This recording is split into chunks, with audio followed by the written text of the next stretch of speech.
लोगों पर ना बुत परस्ती का बहुत अरसा गुजर चुका था। 500 से ज्यादा साल का अरसा गुजर चुका था। वो बुत परस्ती में गुजार रहे थे। तो लोगों को एक नई बात लगी, एक कोहराम मच गया था। तो हुजूर का जो सबसे बड़ा दुश्मन था अबू जहल, उसका नाम और था, लेकिन मुस्तफा ने एक मर्तबा उसे अबू जहल कह दिया, उसी नाम से मशहूर हो गया। दुनिया का नाम ही भूल गई। अबू जहल का माना होता है जाहिलों का बाप, जाहिलों का बाप। अबू जहल जिक्र करता है, लेकिन वो पढ़ा लिखा भी था। ऐसा नहीं कि वो जाहिल था, लेकिन मुस्तफा की ज़बान से जो निकल गया अबू जहल, तो वो उसी से मशहूर हो गया। दुनिया उनका नाम भूल गई। और ये और भी है कि मुस्तफा की ज़बान से निकल जो निकल गया, अगर किसी सहाबी के लिए जो लफ्ज़ निकल गया वो उसी से मशहूर हो गए। हज़रत अबू हुरैरा का नाम और है, लेकिन वो हज़रत अबू हुरैरा से मशहूर है। उनका नाम नहीं जानता, हत्ता तो ये है कि वो आलिम का नाम नहीं जानते हैं, क्योंकि हदीस किताबें में हज़रत अबू हुरैरा से जो रिवायतें हैं उनकी रिवायत किसी और सहाबी से नहीं है, लेकिन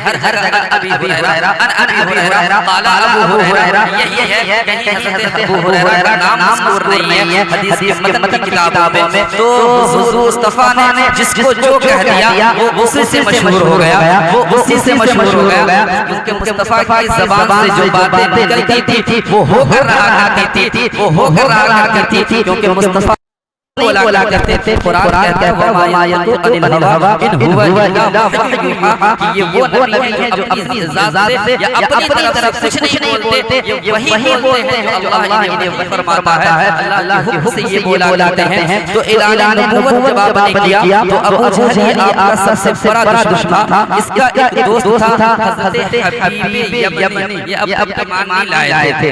हज़रत हबीब यमनी ये अबू जहल का दोस्त थे। वो हज़रत हबीब यमनी हकीम भी थे, यानी डॉक्टर थे। इस ज़माने के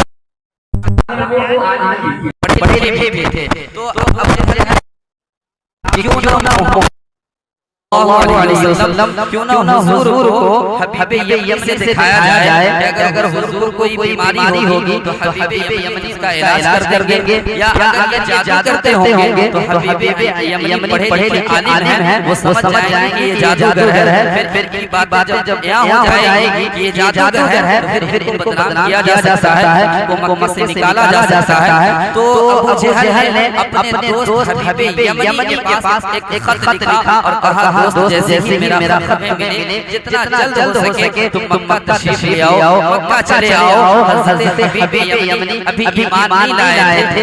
बाद जब आप मुस्तफा को देखा तो आप ईमान लाया। हज़रत हबीब यमनी को जैसे ही अबू जहल का खत मिला, क्योंकि दोस्त था अबू जहल, दोस्ती थी, तो फौरन हज़रत हबीब यमनी यमन मक्का तशरीफ ले आए। जब अबू जहल को ये पता चला कि मेरा दोस्त आ रहा है, अबू जहल निकल कर हबीब यमनी के इस्तकबाल के लिए मक्का शहर से बाहर जाते हैं। बाहर इस्तकबाल करता है, हज़रत हबीब यमनी आते हैं। आने के बाद वो घर आता और हज़रत हबीब यमनी कहते हैं, जरा दोस्त बताओ तुमने किस लिए बुलाया है, बात क्या है। अबू जहल कहता है कि बात बड़ी गंभीर है, बात बहुत बड़ी है। ये मक्का शरीफ में एक मोहम्मद नाम का शख्स है, उसने नया दीन पेश किया है। वो ये कहता है कि लातो उज़्ज़ा की इबादत न करो। वो ये कहता है कि हमारे जो बुत है वो झूठे हैं, उनकी इबादत नहीं करनी चाहिए। वो तरह की बातें करता है। मैं ये चाहता हूँ कि तुम उसका इलाज कर दो, तुम उसके हकीम हो, तुम उसका इलाज कर दो। हज़रत हबीब यमनी कहते हैं कि मुझे उसके पास ले चलो, मैं उनका हाथ पकड़ कर देखूंगा, उनका नब्ज़ पकड़ कर देखूंगा कि उन्हें कौन सी बीमारी लगी है, उनके अंदर कैसी बीमारी है। अबू जहल कहता है कि उनका हाथ न पकड़ना, क्योंकि अगर उनका हाथ पकड़ लोगे तो जो उनके हाथ में हाथ देता है वो उन्हीं का होकर रह जाता है। हरगिज़ उसका हाथ न पकड़ना। हबीब यमनी कहते हैं बात क्या है, अगर मैं हाथ न पकड़ूंगा तो पता कैसे चलेगा कि बीमारी क्या है। अबू जहल कहता है हाथ की बात करता है।